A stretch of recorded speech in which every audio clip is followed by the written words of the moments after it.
My video for November 16th, 2017 is entitled Living in a Time of Great Confusion. Yes, I admit it. Even the famous New Age teacher Deepak Chopra confirms the importance of not being in denial. Of course, denial has long been a centerpiece of that religion taught by so many well-known people in the spiritual community. Focus on what you want, not on what you don't want. Sound familiar? To do that, denial is required. My friend who sent me the video said, quote, "I've never heard Deepak Chopra so solemn. It's the collective consciousness, groaning," end quote. People say, quote, "If you focus on what you don't want, you'll just get more of it," end quote. Ah, the conundrum. What is truth? How can we know for sure, or is surety even possible? Everything is unfolding. People are being shaken. Many are waking up to the sad reality that those who run the world economy are very evil, demonic, some say. Of course, these fake Jews control much of the media, including the internet. And many get mad at me for calling them fake. Sorry, but the so-called House of Rothschild are not loving. They are control freaks. Will humanity awaken? Will God finally stop the insanity? I was in meditation for nearly 2 hours before I even got out of bed this morning, pondering the situation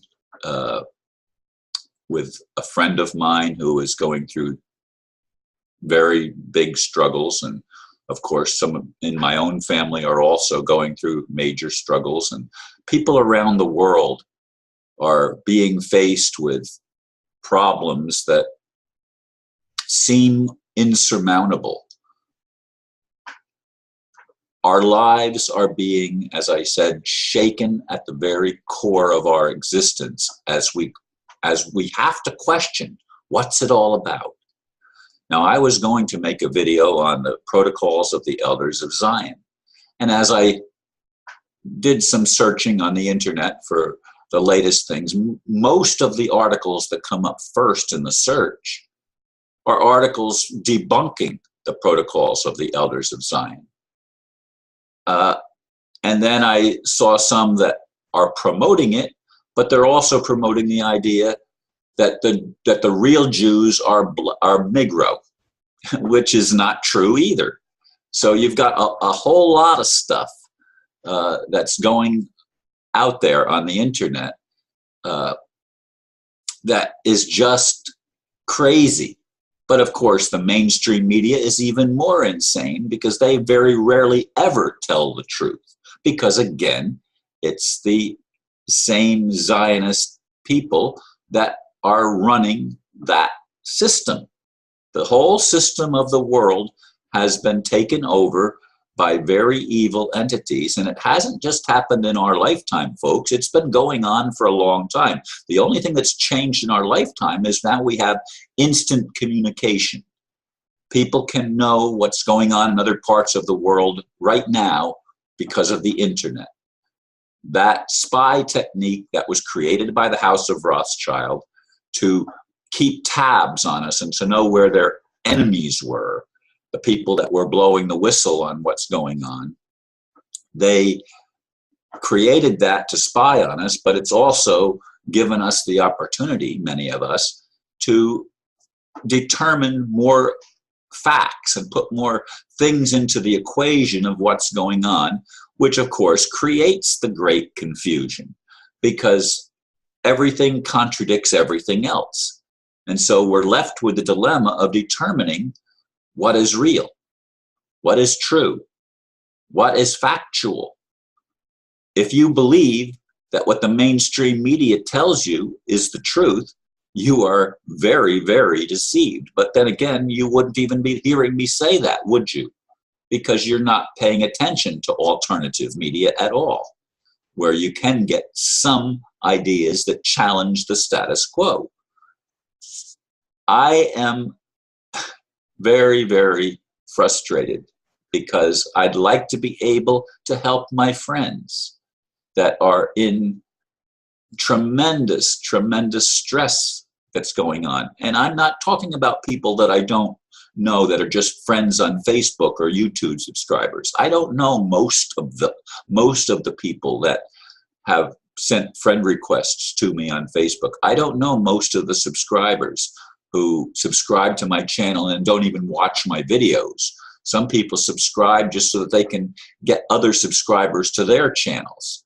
And I used to subscribe, and I actually do still subscribe to a whole bunch of other people's channels, but I don't watch all their videos because I don't have time, and I limit the time that I spend on the internet.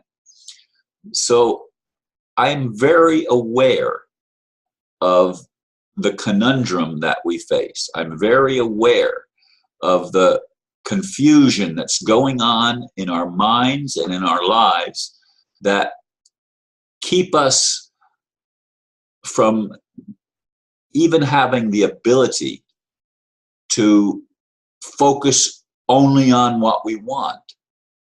I mean, I'd like to be able to focus on what I want and not pay attention to the other. But as I've said, that's been made impossible in my life. I wasn't focusing or even thinking about getting charged for driving without a license when I'm in my bed sleeping and my car's in the garage when the police came and then arrested me, took me to jail. This is a criminal system that we live in, folks, right here in the United States, the falsely called land of the free. No, it's the land of the slave, not the home of the brave. Most people are not brave enough to stand up to the truth. Most people are not brave enough to even look for the truth. They want to believe the delusion. And as Aristo said, delusion and illusion are not the same thing. And I had another word in there, but I don't remember. I mean, Aristo made a comment on it. He and I will be doing a video, I imagine, in the next few days or so. I don't know.